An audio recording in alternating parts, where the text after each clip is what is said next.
man, it's so loud here. This is a busy intersection. This is where I grew up. So in that house, so see that house? That's the house that I grew up in. And in this video, I'm going to tell you how I got from that house to working on Wall Street as a successful trader. Okay, see this garage? I helped my dad build that garage. And above the garage was an open area. And my dad was a barber, so he had a little corner in there where he had a little barber chair. And so that's how he made some money on the side, cutting hair for friends and clients, on the side, off the books. But we also had a little pool table up there. That little room up there above the garage may be pretty popular among my friends because we would spend nights in there playing pool and listening to 8-track cassette players of, Elton John, Olivia Newton-John, John Denver, stuff like that. Anyway, when I got my first car, I posed in front of my car right over here along the curb. I'll throw a picture up. That was my first car. So this is what I grew up looking at. Oh, and this is the alleyway. Okay, so this alleyway, boy, did I get into a lot of trouble down that alleyway. So we would spend our childhood going up and down the alleys in the neighborhood, looking for stuff to do and not getting into trouble, but just being kids, which really you can't do it these days anymore, right? All right, so let me find a quieter spot to tell you the actual story about how I got from this house, to Wall Street. 2 hours later. Look at this. Here's Como Lake. Let me show you something really cool. Here's what we call the band shell. Okay, so when I grew up, we used to come over here. See that white building there? It's right on the water. It actually moves out into the water a little bit. And what people would do is they would have weddings there, and during the winter time they would do concerts. So that's the kind of thing we have in Minnesota, right? A lot of really cool things like that you wouldn't know about, Eventually. Okay, so I'm picking this up the next day because I went over to a local park that I grew up near, Como Park, with another lake, right? And I knocked it out of the park. I had a great video there explaining my whole story. And then I got home and I realized that I failed to hit the record button. So here I am. I'm back out in the western suburbs here, and right now I'm on what they call the Luce Line, spelled L-U-C-E. And the Luce Line runs about 30 miles. It's about 5 miles west from here and about 25 miles east into Minneapolis. So if someone wanted to, they could get on their bike or walk all the way from here all the way into Minneapolis. That's one of the things about Minnesota is, boy, we love our outdoor activities, right? It's a very, health conscious state. You get a lot of joggers, a lot of skiers, a lot of ice fishermen in the wintertime. Anyway, so I'm back out in the western suburbs. So let me finish my story. So I want to tell you, I'm going to give you the Reader's Digest of my story, and not because I think it's necessarily inspiring or anything. I mean, I don't consider myself a particularly inspirational person, but I think my story has some lessons in it for anybody out there who is not happy with their situation, or they would just like it to be better, and just give you encouragement, letting you know that you can do it. You can make changes. So you saw that house that I grew up in. It was on a busy corner there in St. Paul. And there are 8 of us in our family, my mom and dad and the 6 kids. And we didn't have enough bedrooms, so my brother and I were relegated to the basement. Now, Minnesota is cold enough as it is, but when you're relegated to an unheated basement, trust me, most days in the wintertime, my brother and I could see our breath in the basement. That's how cold it was. And I remember growing up wanting to get the hell out of Minnesota. I figured, I was tired of shoveling snow all the time. I would be mowing grass and pulling weeds. My dad was a taskmaster. He had my brother and I doing all sorts of stuff that I didn't like doing. I didn't like manual labor. So I remember growing up thinking, there's got to be something better. Now, in that basement, I had a little red TV. It was a black and white TV. The screen was black and white, but the TV itself was red. And it's like a 6-inch TV. And my routine in wintertime would be I'd crawl in that bed as fast as I could, get under the covers, and I'd pull the covers over my head, and I would heat myself up with my own breath. That's how I warmed up, right?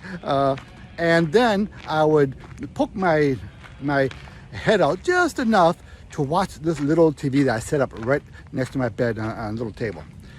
And I'd be watching these old movies, what particularly impressed me were all those movies set in the South Pacific, like Mutiny on the Bounty, the original one, with Clark Gable, and Horatio Hornblower, with Gregory Peck, and anything related to travel and adventure. I love those movies. So I grew up just daydreaming about getting out of Minnesota, about traveling the world. Anyway, so I graduate college. I graduate high school. I went to Central High School, and I did pretty good. I was a pretty smart little kid. I graduated in my top 10. I got a full scholarship to Hamline University, which is about 8 blocks from my house where I grew up. And then I got another smaller scholarship at Cornell College. Now, no one in my family had ever gone to college, but I was determined to go to college. And so I figured it out, and I paid my own way. And now, the main reason why I went to Cornell is because it was away from home, okay? Great school, wonderful little school. And they had the one course at a time program where instead of the semester system, you study one subject at a time. You take on a subject and study it for a month, and then you move on to the next topic. I love the idea of focusing on one topic. Anyway, so there it is. My family couldn't afford to send me to college. I wanted to go to college, and I figured it out, and I went. And so then I go to college, and I triple majored in history, English, and ancient Greek. Okay, yeah, I was kind of an academic snob. If I could go back, I would tell myself, come on, Anderson, take a business class. But that wasn't my interest. I wasn't interested in money. I wanted to study the loftier thoughts of the world and learn about world history and stuff like that. So I graduate college, and then I go to graduate school in classics, Greek and Latin. And I got halfway through graduate school, and I was just burnt out. Now, while I was in college, I got a chance to study in Italy. So there was my first overseas adventure. Boy, was that an adventure. And there too, I couldn't afford it, but I figured it out. I worked extra long hours, and I made it happen. So I got halfway through graduate school, and a buddy of mine called me who happened to be in Japan, a high school friend, Joel Johnson. Hey, Joel, how you doing, buddy? And I get this, he must have hunted me down by calling my parents and finding my number at school. And real funny conversation.